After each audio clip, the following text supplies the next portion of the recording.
Artificial intelligence every day helps us for the routine tasks. It helps to solve us regular questions, etc. And let us to be more focused on creative ideas, on strategic topics, and all the rest where we need to focus not on usual tasks. This changes also the nowadays leadership as well.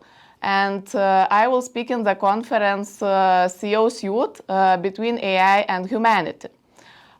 International survey also tells that leaders in the future will require more artificial intelligence agents. So they will become our new colleagues as well. And we as the leaders will need to draw the task, we will need to solve the problems, risk issues, etc.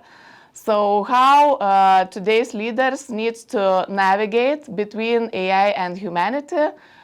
Please come, listen, and let's discuss about it.